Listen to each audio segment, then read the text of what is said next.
c'est le livre qui, dans le fond, vient après la Bhagavad Gita. C'est plus long, c'est plus comme une encyclopédie. C'est en 12 chants. Parce que dans la Bhagavad Gita, Krishna il décrit les différents types de yoga, puis ultimement il décrit le Bhakti Yoga, le yoga de la dévotion. Puis il établit un peu toutes les choses, puis il termine la Bhagavad Gita en disant qu'on doit s'abandonner à lui. Mais c'est difficile de s'abandonner à quelqu'un qu'on ne connaît pas. On va naturellement avoir des doutes. Un enfant va s'abandonner à sa mère parce qu'il connaît sa mère, parce qu'il a une confiance. Et là, on est dans les ténèbres de l'ignorance. Ça fait longtemps qu'on n'a pas eu contact avec Krishna d'une façon personnelle. Donc, le Srimad Bhagavatam n'est pas parlé par Krishna. La Bhagavad Gita, c'est Krishna qui parle. Dans le Bhagavatam, ce sont les dévots qui parlent et qui vont décrire Krishna de la tête aux pieds. Des pieds à la tête. Ouais, excuse-moi, des pieds à la tête. Oui, absolument. Donc, puis, il y a un chapitre qui est très important au début du Bhagavatam. C'est un chapitre qui s'appelle « La divinité et le service de dévotion ». Dans toutes les religions, normalement, on va parler de dévotion.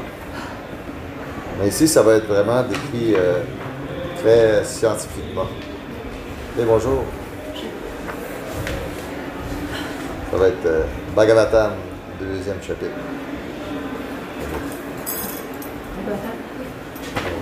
Premier chant. Deuxième chant. Om Namo Bhagavate Vasudevaya.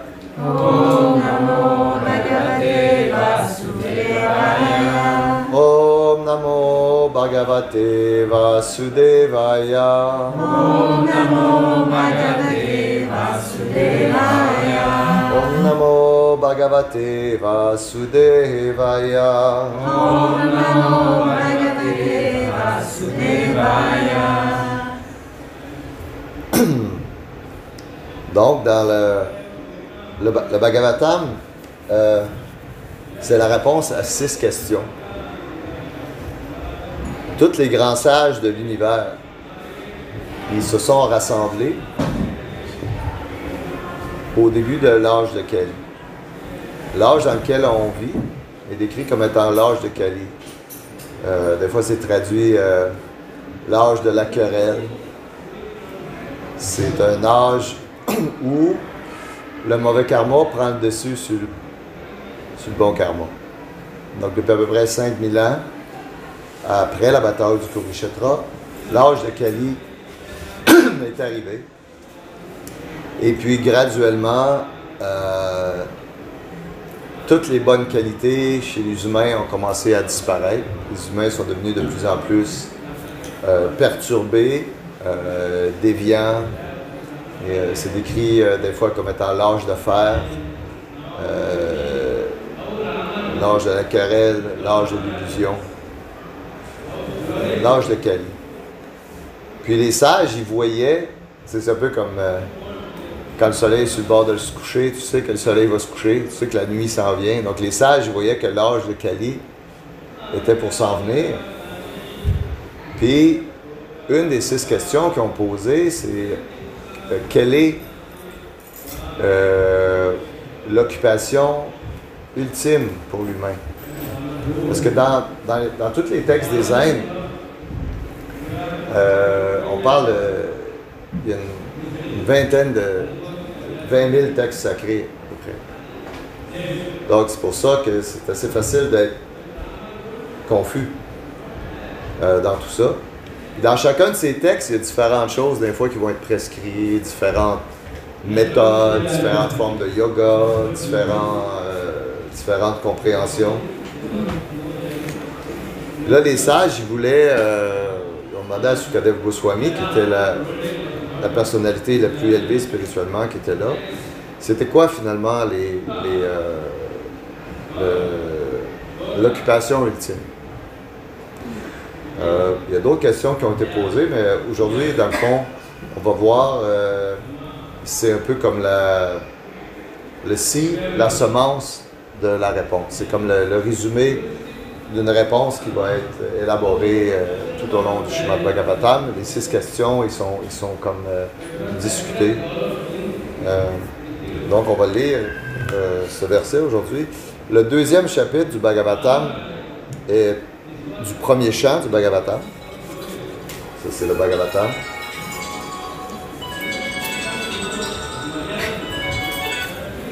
Moi aussi, je vais faire le mien.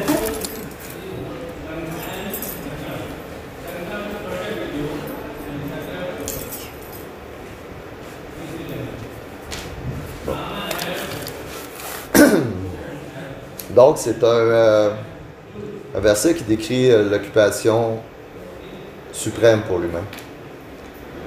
Donc, le 2e chapitre est un chapitre très important parce que c'est un peu un chapitre qui résume tout le sujet du Bhagavatam. Fait que souvent, quand tu vas lire un livre, l'auteur va dire c'est de ça qu'on va parler, après ça, il va élaborer. Donc, ce chapitre-là est très, très important. C'est pour ça que même si le Bhagavatam, c'est des grands tomes, le premier chant est tellement important que les dévots vont les distribuer juste par eux-mêmes dans la rue. C'est pour ça, parce que c'est important.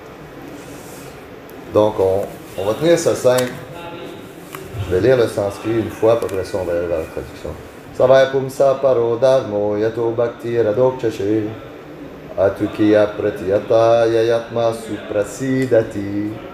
Ça, c'est un verset très important. C'est le premier chant, chapitre 2, verset 6. Traduction. L'occupation suprême pour l'homme est celle qui le conduit à servir l'absolu Seigneur avec amour et dévotion. Et quant à ce service de dévotion, il doit, pour combler l'âme, se faire ininterrompu et immotivé. S'il vous plaît, répétez après moi. L'occupation suprême pour l'homme est celle qui le conduit à servir l'absolu Seigneur avec amour et dévotion. Et quant à ce service de dévotion, Et quant à ce service de dévotion, il doit, pour combler l'âme, se faire ininterrompu et immotivé. Aituki, immotivé, aparatiyata, ininterrompu. Tonnerre est porté. Donc, Prabhupada va donner son commentaire, qui est un résumé de tous les grands commentaires des grands sages sur le Bhagavatam. Dans la culture védique, quand un texte est traduit, il doit y avoir une explication. Parce qu'il y a toujours des choses qui vont être perdues dans une traduction. Le contexte, et aussi, par exemple, nous autres, on est occidentaux, il y a beaucoup du contexte qu'on n'est pas familier, des concepts qu'on n'est pas familier. Il faut faire sûr que c'est bien compris. Quand on traduit un texte, normalement, il doit être expliqué. Aussi, le sanskrit est une langue très élevée. Peut-être t'amènes ça en anglais ou en français ou en gros québécois. Il va y avoir des nuances qui vont être perdues. Donc, Prabhupada va nous élaborer ce point. Tonnerre est porté. Dans ce verset, Srila Sutta Goswami répond à la première question des sages de Naimisharanya. Naimisharanya, c'est la forêt où les sages se sont rassemblés. Ceux-ci l'avaient prié de présenter l'ensemble des Écritures révélées, réduites à leur essence, de façon que les âmes déchues, qui forment la masse des hommes, puissent facilement y accéder. Autrement dit, il disait, dans le Kali Yoga, là, ça planera pas haut. Fait que, tiens ça simple, donne-nous la conclusion pour qu'on soit capable de comprendre, qu'on soit capable de l'appliquer. Parce que sans ça, les gens ne seront pas capables de lire des milliers de versets.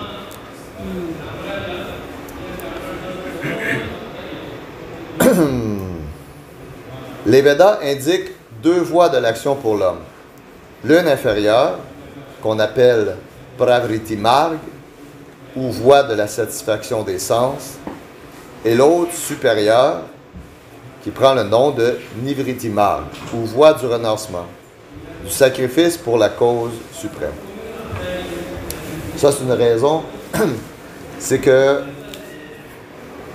dans les Écritures védiques, on va décrire la méthode ultime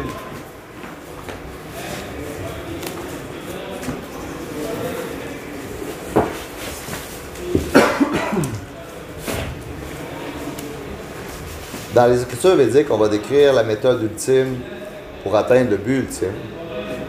Mais on va aussi donner des méthodes secondaires pour atteindre différents types de buts. Parce que, et la raison, c'est que les humains vont être attachés à différentes choses. Ils vont avoir différents attraits.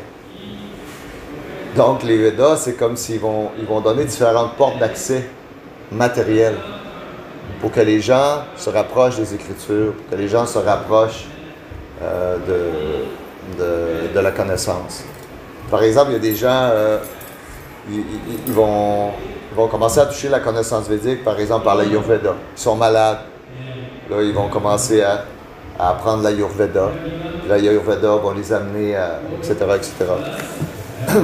Donc, oui, tu vas avoir des procédés où on va parler de comment garder ton corps en santé. Puis c'est quelque chose d'important, puis c'est quelque chose que la plupart d'entre nous, on serait intéressés de connaître. Mais il y a une différence entre ce genre de connaissance-là, puis la connaissance qui va nous libérer du cycle de la vie et de la mort, qui va nous libérer de l'emprise de la matière, qui va nous sortir de Maya, qui va nous sortir de l'illusion, puis qui va nous établir dans le service de dévotion pure. Mais ça va intéresser beaucoup de gens. Là, les gens, quand ils vont apprendre ces méthodes-là, là, ils vont développer l'attitude qu'il y a des Écritures, qu'il y a un gourou qui est là, prend la forme du Kaviraj, du docteur. Donc, tu rentres un peu dans le système. Et c'est pour ça qu'à cause de ça, qu'il va y avoir tellement de procédés qui sont recommandés que là, ça peut être confus pour les gens. Puis c'est pour ça que, moi, je me souviens, j'ai fait beaucoup de yoga, là, c'est le yoga, je faisais du Kriya Yoga, énormément, j'en faisais jusqu'à 12 heures par jour, et tout ça. J'étais allé en Inde la première fois, ça c'est avant que j'ai connu la conscience de Krishna. J'étais allé en Inde, je posais des questions, puis il n'y a personne qui était capable de rien m'expliquer, c'était vraiment confus, tu sais. Pourquoi il y a une tête d'éléphant, lui? C'est qui? Non, mais tu sais, je veux dire, tout ce que j'avais tout le temps des réponses vagues, là. Oh, Ganesh is a god, this is a god, that is a god. Mais tu sais, il n'y a personne qui était capable de m'expliquer c'est quoi qui se passe. Tu sais, il y a vraiment... je pouvais observer qu'il y avait un sentiment religieux profond, mais une grande confusion philosophique en Inde. Puis une des grandes raisons pourquoi l'Inde est tombée un peu en confusion philosophique, c'est que les musulmans tuaient tous les prêtres, les brahmanes. Il y avait un sultan à Delhi qui... le sultan de Delhi, il mangeait seulement la quantité de riz. Il mettait les cordons brahmanicales qui avaient été ramenés, des brahmanes qui avaient été soit convertis ou soit tués. D'habitude, les brahmanes ne se convertissaient pas, fait que c'était des brahmanes qui avaient été exécutés. Puis la quantité de cordons de brahmanes qu'il y avait, sur l'autre côté, il mettait du riz, c'est ça que le roi mangeait. Donc, si tu voulais que le sultan mange, il fallait que tu ramènes. Donc, il y a des quantités impensables. Puis, le système social en Inde était que c'était les brahmanes. La plupart des gens, les travailleurs normaux, les fermiers, tout ça, les gens ne savaient pas lire parce que tout était en tradition orale. Mais chaque village avait des brahmanes, puis le soir, quand les gens avaient fini de travailler, ils allaient s'asseoir tous ensemble, puis les brahmanes ils expliquaient toutes les choses. Donc les gens n'avaient pas vraiment besoin de savoir lire. Et quand ça a été enlevé, ben là, c'est comme les gens ont gardé un très fort sentiment religieux, mais ils sont devenus extrêmement confus. Donc là, on parle que que, grosso modo, il va y avoir deux chemins qui sont donnés. C'est le chemin de l'attachement et le chemin du détachement. On va dire pourquoi le chemin de l'attachement? Ben, parce que les gens sont attachés. Autrement dit, comment qu'on fait pour avoir du bon karma? Mais le bon karma, c'est matériel. C'est assez facile de comprendre c'est quoi le problème avec le mauvais karma. Tu sais, tu te promènes, puis tu donnes des claques à la gueule à tout le monde. À un moment donné, il y a quelqu'un qui t'attend avec une brique et un fanal. Tu sais, je veux dire, ça va te revenir. Tout le monde peut comprendre qu'on n'a pas avantage à semer des mauvaises graines qui vont nous amener de la misère dans le futur. Mais c'est quoi le problème du bon karma? Tu sais, je veux dire, quelqu'un plante une graine, il s'en occupe, il arrose, il est patient, il protège l'arbre. Éventuellement, l'arbre grandit, puis il fait toujours la bonne action. Ce qui fait que l'arbre grandit, il devient fort, puis à un moment donné, l'arbre devient plein de membres. Au Québec, ça serait, mettons, des pommes. Okay? Là, ton arbre, il vient en fruits. C'est quoi le problème avec ça? Le problème avec ça, c'est que tu deviens attaché à tes pommes. Tu vas prendre naissance encore pour continuer à goûter ta pomme. Donc, les sages, ils décrivent au niveau ultime que le bon karma et le mauvais karma, c'est deux côtés de la même médaille, deux côtés de la médaille de l'illusion. Il y a quand même un avantage au bon karma, c'est que dans le bon karma, il y a beaucoup de qualités spirituelles, je ne dirais pas qualité spirituelle, mais de qualités de vertu qui sont développées, que quand la personne va entrer dans le service de dévotion, entrer dans la voie transcendantale, il va déjà avoir beaucoup de qualités qui sont placées. La personne est déjà patiente, est déjà disciplinée, est déjà propre, est déjà... Donc ça va te donner la chance de développer des qualités, mais ça ne te donnera pas aucun bénéfice éternel. Et puis, ces procédés-là sont extrêmement sévères. Tu fais moins une petite erreur, là. Tu sais, tu pognes le virage trop vite avec ton char, là. Fini. C'est fini, là. T'as beau avoir super bien conduit. T'as beau avoir super bien conduit tout le long. Mais c'est juste ce virage-là que tu t'es trompé.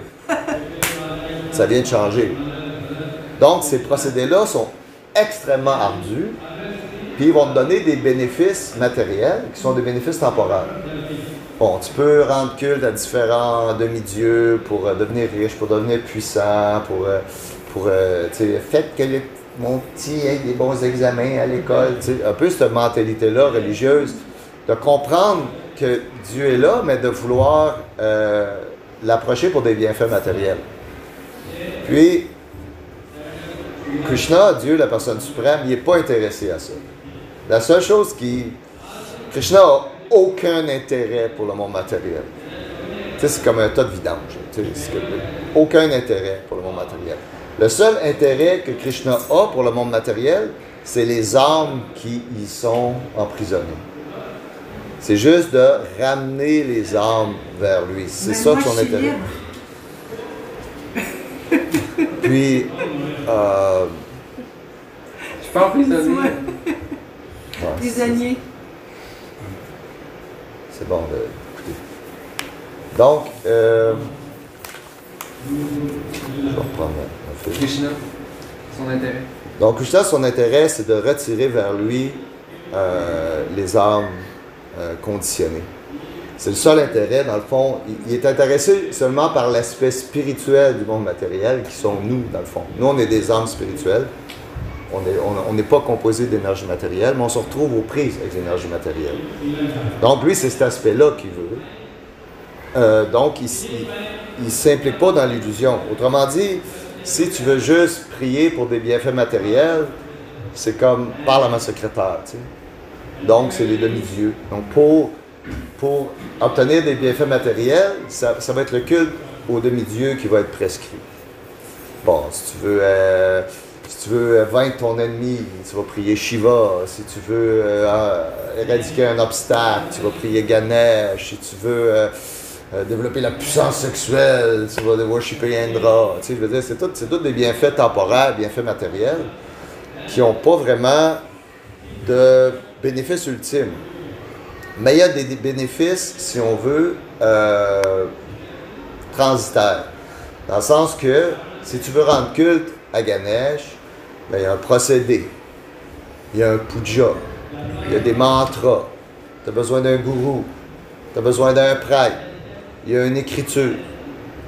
Donc, on développe le respect pour le fait qu'il y ait un procédé. Puis ça, c'est les religions qui sont dans le mode de la passion. Contrairement aux religions occidentales qui sont dans le mode de l'ignorance. Même si, dans un sens, ils ont l'air plus proches. Parce que, bienvenue, est-ce que peut-être des chaises pour les gens? On est à court. Non, il y a des chaises là, des petites chaises. Ça ne dérange pas? D'accord. C'est pas des grosses chaises. Mais au moins de donner les coussins, ouais, au moins. Ça, c'est pas important. Donc, il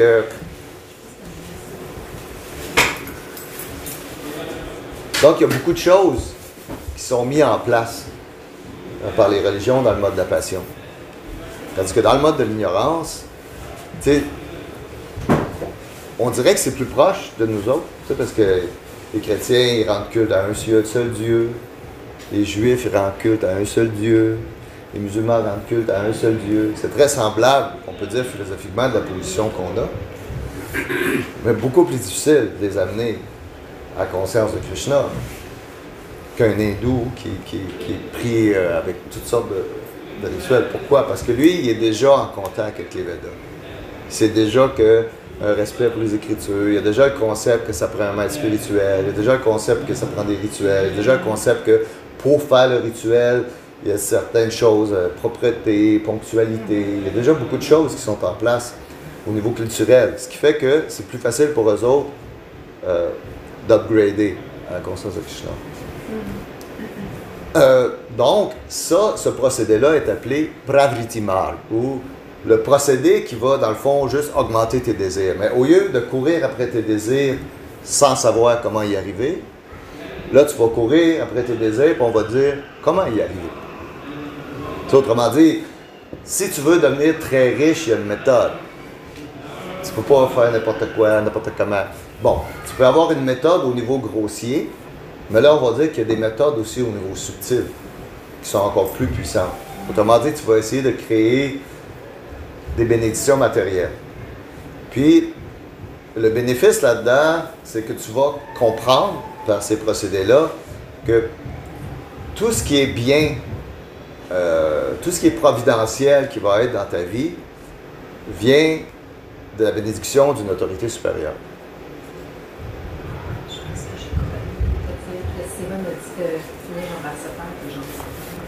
Il est 7 heures? Oh, ça, on vient juste de commencer. OK. Bon. Oh! Tu sais, ceux qui veulent y aller, peuvent y aller, je sais pas. Ouais, de toute façon. OK. Ah, ils ont dit ça dans les annonces? Elle me l'a dit personnellement. Elle l'a dit dans l'annonce. Mais c'est quoi le problème? Ah, 17h15, t'es correct. Elle a annoncé ça, quoi. Ben moi, elle est venue me voir personnellement, elle m'a dit à celui qui donne la classe, c'est 7h, tu sais, 7h05. Avant les annonces ou après les annonces? Après les annonces. OK.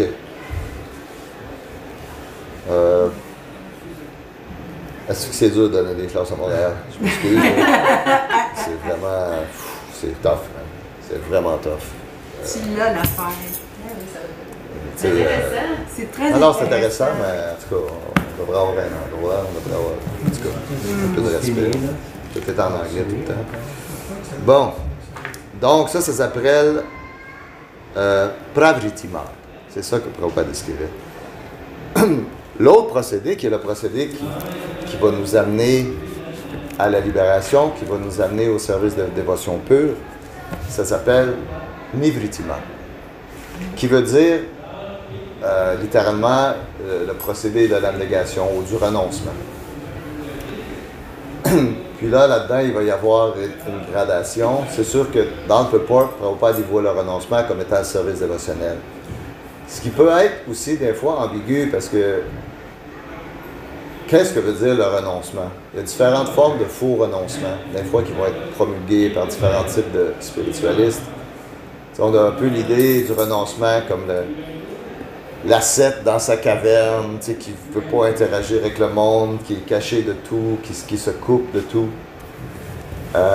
Mais cette forme de relation-là est décrite comme une forme immature de renonciation. C'est décrit, on appelle ça dry renunciation, une renonciation sèche. Tu sais, genre, oh, je n'irai pas, j'en vendrai plus de chocolat. Puis à un moment donné, ça finit tout le temps la face dans le pot de chocolat. C'est pas comme ça. C'est pas comme ça. Tu as une autre forme de renonciation qui est appelée aussi la renonciation du singe. Tu sais, un peu comme un hippie, tu sais, tout nu, il vient en dessous d'un arbre, comme un singe. Tu sais, il est bien renoncé, mais dans le fond, il est complètement aux prises avec les plaisirs des sens, mais d'une autre façon. Tu sais, lui, il va jouer de la rivière, du coucher du soleil, puis des filles qui sont aux alentours, tu sais.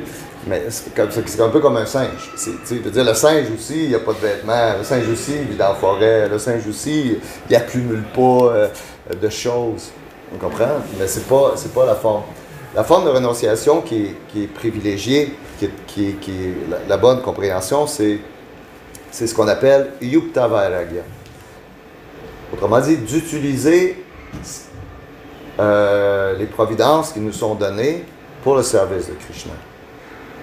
Tu n'es pas obligé de renoncer ta maison, mais tu essaies de voir comment ta maison peut être utilisée pour favoriser ton développement spirituel, pour favoriser le développement spirituel des autres.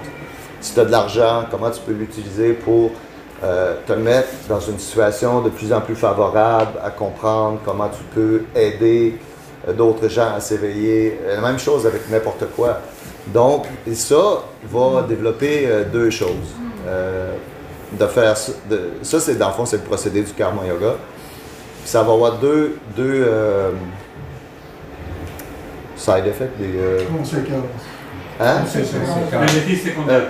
Les effets secondaires. Deux effets secondaires du karma yoga, outre l'élévation spirituelle, c'est qu'on va développer de la connaissance et du renoncement. À force de faire ça, tu vas devenir un peu plus détaché. Autrement dit, il y a des bénédictions qui vont venir. Puis là, tes désirs vont commencer à diminuer. Au début, tu as peut-être ça à engager. Après ça, tu as ça à engager. Après ça, tu as ça à engager. Tu n'as pas besoin d'engager le désir que tu n'as pas. J'ai besoin d'engager le désir que tu as. Donc, il y aurait tellement à dire là-dessus. Oui, mais la classe est loin d'infini.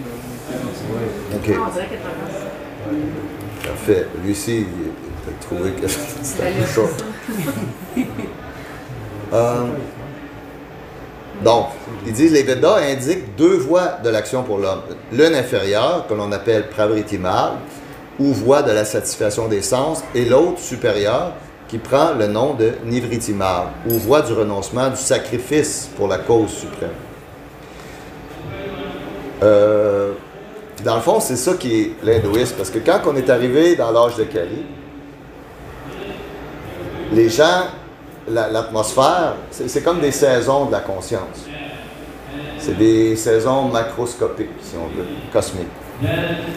Puis l'âge d'or dure 1,6 million d'années, l'âge d'argent dure 1,2, l'âge de bronze dure 0,8, l'âge de fer dure 0,4, le cycle au complet dure 4 millions d'années. Puis, dans l'âge de Kali, c'est quoi le point que je voulais faire? C'est ça, l'influence devient de plus en plus matérialiste. L'Inde était comme une place particulière parce que c'était de là que la planète était gérée. Donc la plupart des sages, tout le monde avait tendance à... Tu n'allais pas te mettre à la pointe de l'Amérique du Sud, tu sais, tu te tenais à, je sais pas, 20 jours de cheval de la capitale, tu sais. Tu comprends? La plupart des sages, tout ça, c'était vraiment dans ce coin-là que c'était. C'est pas qu'il n'y avait pas la culture védique ailleurs, ils retrouvent des temples d'Hanuman en Amérique du Sud, en tout cas, il y a des traces de ça, mais c'était principalement, surtout, plus qu'on approchait vers l'âge de Kali. Puis c'est comme, le switch n'est pas comme soudain, tu sais, c'est comme un des âges qui, à la fin du Dwapara Yoga, c'était aussi moins high que le Dwapara Yoga dans sa... Donc, tu sais, ça descend, puis là, tu vois que là, c'est comme quand le soleil se couche, tu sais qu'il va se coucher, puis à un moment donné, il fait noir. Ben, en Inde, les gens sont devenus matérialistes un peu d'une façon différente à cause qu'ils avaient contact avec tous ces enseignements-là. Fait qu'ils sont devenus de plus en plus intéressés par le Pravriti Marg. puis moins par le Nivritti Marg. Moins par le développement spirituel, mais plus par le bon karma. Comment je peux aller chercher toutes mes recettes de bon karma. Là, puis ça, c'est des rituels qui sont assez complexes. Bien, si tu prends les rituels du Karma Kanda, puis tu les dilues, puis tu les redilues, puis tu les redilues encore, puis tu les redilues encore, bien là, tu arrives à ce qu'on appelle un peu l'hindouisme aujourd'hui. Où ce que personne ne comprend plus rien, puis c'est plein de rituels, puis c'est normalement des rituels propitiatoires. Tu rentres chez quelqu'un, ils ont tous les demi-dieux sur la tablette pour être sûr qu'il n'en manque pas un. Non, c'est vraiment comme ça. Puis des affaires qui sont là, que tu te demandes pourquoi c'est là, puis etc. Et on avait une joke, tu sais, ben, j'ai passé plusieurs années de ma vie en Inde, une dizaine d'années. Puis quand on répondait à la conscience de Krishna, on avait une joke pour faire rire les Indiens. On disait, c'est quoi l'hindouisme? Morning, incense. Evening, incense. All day, nonsense.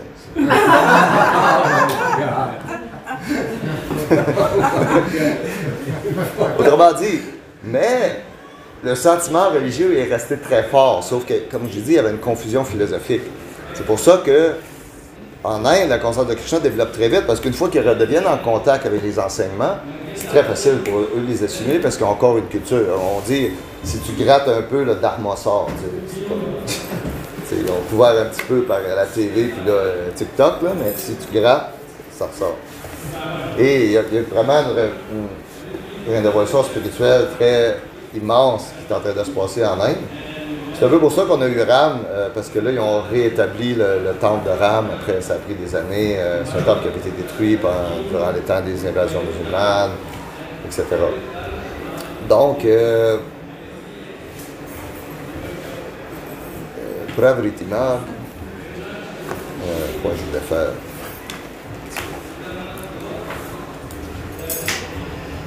Ah, le sacrifice. Ça, c'est un mot important, le mot sacrifice. Parce que il y a trois choses. L'exploitation, la business et le sacrifice. OK? L'exploitation, c'est si je prends quelque chose de toi sans rien te donner en retour, ça, c'est de l'exploitation. Tu sais, je te vole, je prends avantage. OK? Si tu me grattes le dos, je te gratte le dos. Ça, c'est pas méchant, c'est fair, mais il n'y a rien d'extraordinaire là-dedans. Toute notre économie est un peu basée là-dessus. C'est ça. Puis on essaie d'exploiter un peu, puis sans trop que ça paraisse. J'ai l'air de te gratter le dos, mais dans le fond, je te le gratte à moitié. Mais, ça veut dire ça peut être l'exploitation aussi. Mais je veux dire, c'est comme, donnant. T'sais. Ça, il n'y a rien de spécial là-dedans. Sacrifice, ça veut dire que tu vas agir pour le bien-être de quelqu'un d'autre sans vouloir rien en retour. Comme une mère va sacrifier pour ses enfants, un père va sacrifier pour sa famille. Puis, dans le temps qu'il y avait des autorités véritables, les rois se sacrifiaient pour leur pays. Bon, des fois, c'est comme il y a des jeunes qui sont allés mourir dans la Deuxième Guerre pour arrêter l'expansion nazie, ils se sont sacrifiés. Donc, la notion de sacrifice. Puis Krishna, il dit dans la Bhagavad Gita que c'est dans le sacrifice qu'on va le trouver. Mais il faut faire attention, sacrifice, ça ne veut pas dire. Des fois, des fois, on peut avoir une version un peu lugubre du sacrifice. Là, mais autrement dit, on peut tous sacrifier un peu de notre temps, sacrifier un peu de nos connaissances, sacrifier de nos ressources, etc. Et c'est un peu l'essence de la bhakti. Là, on parle, il dit que Nivritti Marg, dans le fond, la voie du renoncement, il dit comme sacrifier pour la cause suprême. C'est quoi la cause suprême? C'est le plaisir de Krishna. Puis, mais ce qui est intéressant là-dedans, c'est que ce qui plaît Krishna, c'est le plaisir de ses dévots. C'est le plaisir de ses dévots. T'sais, on va dire, Krishna, c'est pas quelqu'un, comment je peux dire, c'est quelqu'un d'extrêmement magnanime. T'sais, autrement dit, c'est pas comme c'est comme Dieu sur le top de la montagne, là, puis là, vous allez tous me rendre culte parce que je suis Dieu, c'est moi le boss. Si vous faites pas ça, ça va aller mal. Tu sais, un peu la notion, un peu, dans le fond, qui présente Dieu comme étant une espèce de tyran, dans le fond. Au contraire, c'est que Krishna, lui, parce que Krishna est complètement satisfait en lui-même. Il n'a pas besoin de rien d'autre ou de personne d'autre pour être heureux. Il est pleinement, complètement heureux en lui-même. Mais cet état-là, il s'appelle Atmaram. Et c'est un état non manifesté. Et il n'y a personne qui a accès à ça, même pas Radharani. C'est son état non manifesté. Mais c'est décrit comme une source qui est tellement pleine qu'elle déborde. Krishna manifeste des entités vivantes pour partager son bonheur. Et partager son bonheur avec les entités vivantes fait encore plus grandir son bonheur. C'est pour ça qu'on peut voir, même dans le monde matériel, même dans la vie de tous les jours, que les gens qui travaillent à rendre quelqu'un d'autre heureux vont être plus heureux. Parce que le principe du bonheur fonctionne un peu comme ça. Mais pas un peu, il fonctionne carrément comme ça. Donc, Krishna, lui, fait que plaire à Krishna, qu'est-ce que ça veut dire? Ben, ça veut dire, premièrement, de nous-mêmes, se retourner vers lui, de se rediriger, et tout le cheminement de passer de l'état d'illusion, aller jusqu'à l'état exalté, l'état de yoga. C'est la procédure du yoga. Puis ça, c'est un grand sujet avec la cloque qui tique, on ne peut pas toucher trop pas. Mais il y a différentes formes de yoga qui sont décrites dans le Bhagavad Gita. Karma yoga, il y a des gens qui vont commencer leur démarche spirituelle par l'action. Il y a des gens qui vont commencer par une démarche de connaissance, Jnana yoga. C'est pas juste une démarche de connaissance, mais vraiment d'essayer de comprendre l'absolu, d'utiliser son intelligence pour essayer de comprendre l'absolu. Ils vont lire des livres, ils vont lire des livres de des sages, ils vont lire Camille Gibran. Bon, tu comprends? Il y a une démarche intellectuelle pour essayer de comprendre l'absolu. Ensuite, Dhyana yoga, où tu peux y aller par une démarche de contemplation, une démarche de méditation. Donc, ça c'est un grand sujet, mais c'est ce qui est décrit, si on veut, les étapes qui sont décrites dans Bhagavad Gita. Ça fait que tu auras des personnes qui vont commencer par l'action, tu sais, ils vont aller balayer à l'église, mais ils veulent rien en retour. Tu sais. Ou ils vont aller, tu vas avoir d'autres gens qui vont procéder par la connaissance, ils vont vraiment étudier, servir dans leur intellect, si on veut, qui vont rendre culte à l'absolu avec leur intellect. Et puis, il y a des gens qui vont procéder par une forme de méditation. Fait que si tu regardes tous les chemins spirituels que tu ne peux pas imaginer puis voir, c'est un de ceux-là ou un mélange de ceux-là. OK? Sauf que là, dans Bhagavad Gita, là, ils vont être décrits systématiquement. Puis après ça, Krishna va aller au-delà de ça. Parce qu'il va dire au-delà de ces procédés-là, il y a le procédé du Bhakti Yoga. Parce que dans l'action ou dans la recherche de connaissances ou dans la contemplation, c'est l'amour qui est la force dynamique.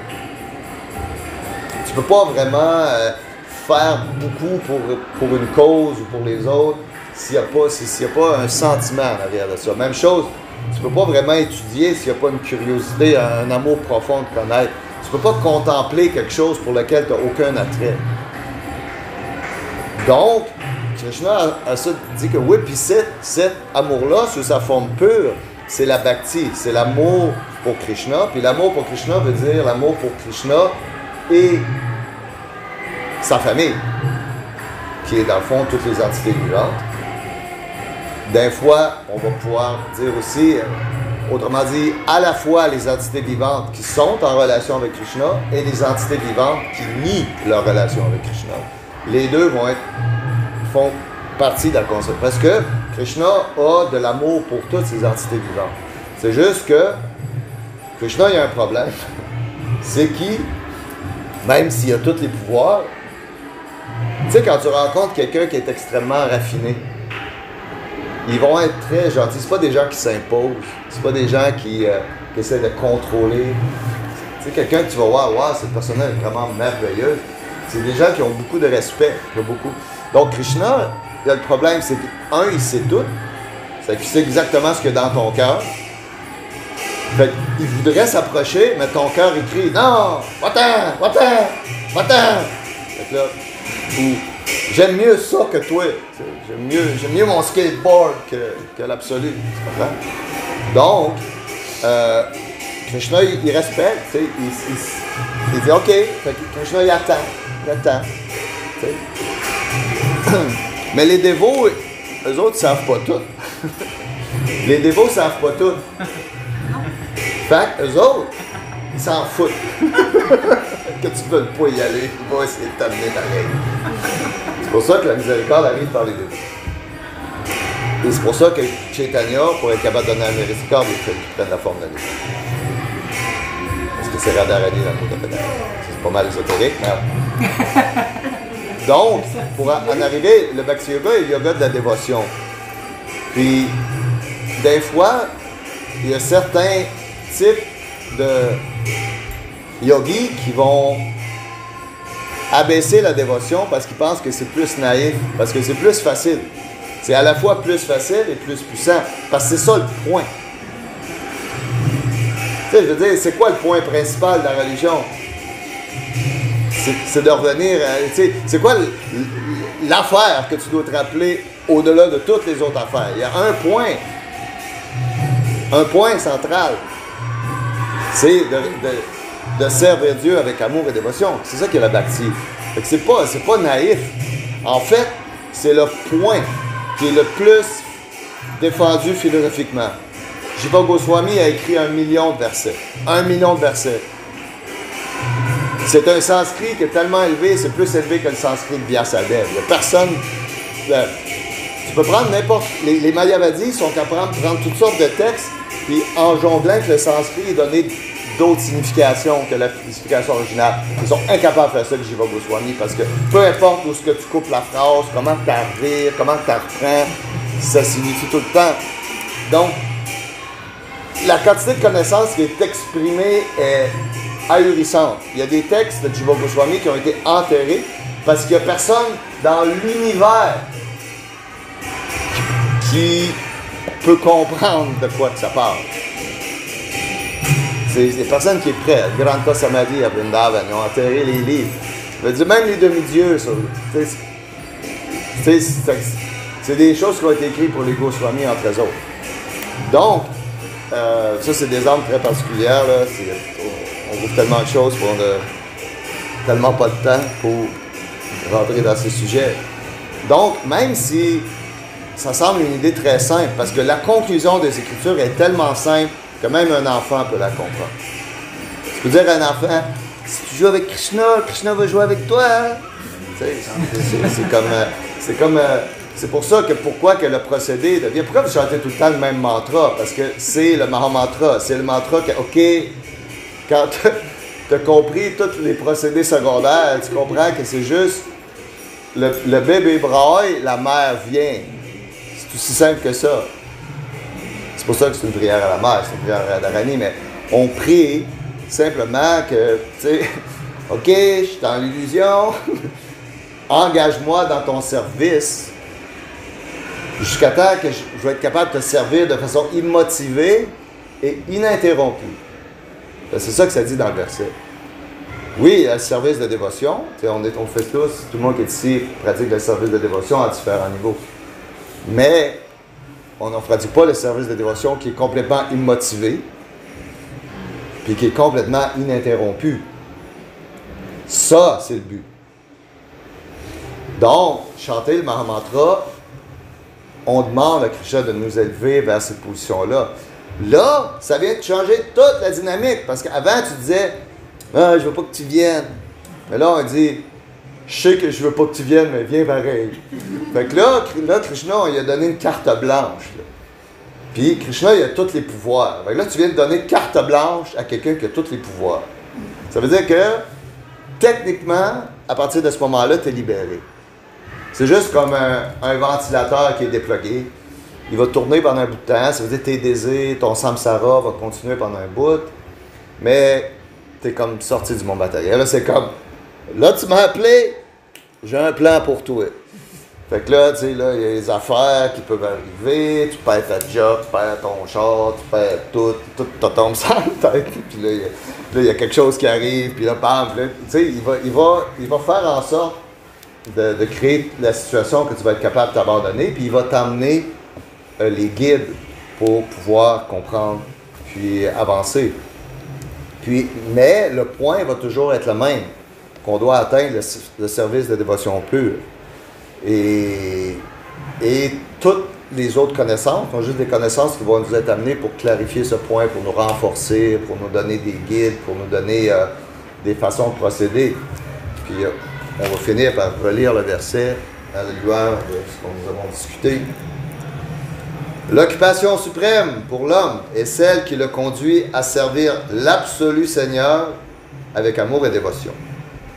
Et quant à ce service de dévotion, il doit, pour combler l'âme, se faire ininterrompu et immotivé. Et c'est ça qui est la libération ultime. C'est ça que ça veut dire la libération. C'est pas genre le yogi est assis dans sa cave, puis d'un coup, il disparaît. Parce que, il vient de lâcher le monde matériel.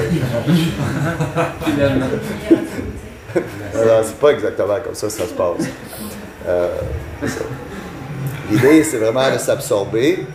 Puis, c'est plus facile que les autres procédés de yoga parce que c'est plus naturel. Il y a moins de règles parce que c'est relationnel. Il y a des règles quand même dans la bhakti, mais si tu compares aux autres procédés qui sont décrits dans les Védas, c'est très simple. Mais il va y avoir moins de flafla, mais beaucoup plus d'essence. Parce que là, on travaille dans l'essence. On ne travaille plus dans les rituels. Quand tu dis que ton matérialiste, là, lui, tu l'engages. Pour ça, à un moment donné, je lisais dans le Garuda Purana, ça décrivait les rituels à faire quand quelqu'un meurt. C'était long, man, c'était plate. Je virais page, ça finissait plus. Puis, au troisième jour, au lever du soleil, en faisant face à l'est, tu fais telle prière, puis là, tu mets 2 sweets de coconut. L'autre bord, tu te revires, là, il faut que tu amènes une vache, puis que tu la fasses rencontrer un bœuf, puis là, tu fais ci, puis tu fais ça, puis ça finit plus. Tu dis ça, man, c'est comme un sweet à gauche, un sweet à droite, puis un année, puis là, ça, puis les mantras, puis... Là, je verrais, c'est plate à mort, je disais ça, mais que c'est lourd.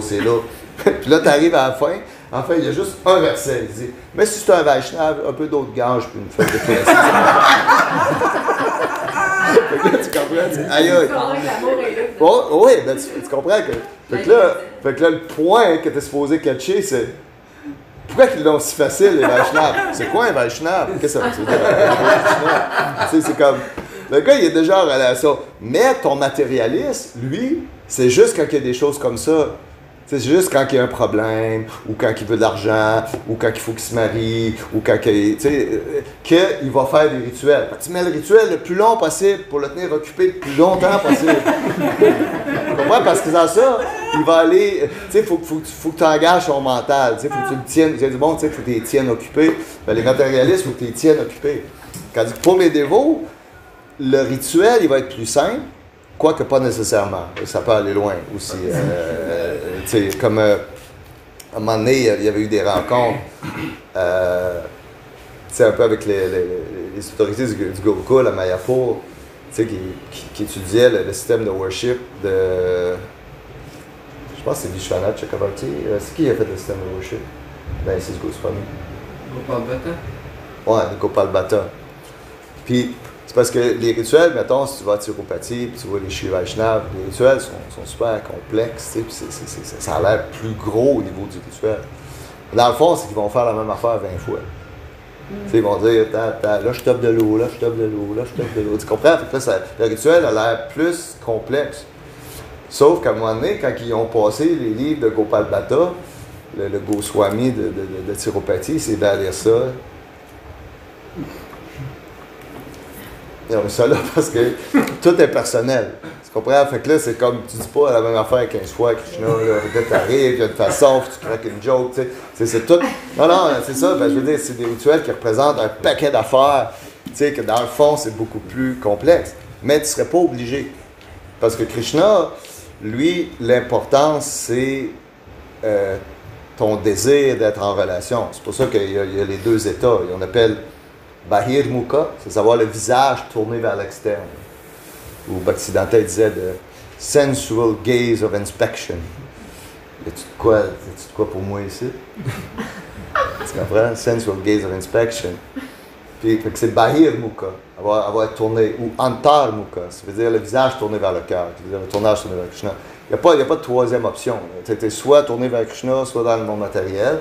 Puis quand on est des sadhakas, ben, ça passe d'un à l'autre. Tu sais. À un moment donné, il y a un disciple de Prabhupada qui est allé voir Prabhupada et il dit hey, tu sais, Prabhupada, des fois, je tombe dans la Maya. Prabhupada dit non, tu es tout le temps dans la Maya. Des fois, tu tombes sur Krishna. On va finir là-dessus. On ne veut pas vous. Puis on va aller manger de la nourriture offerte à Krishna.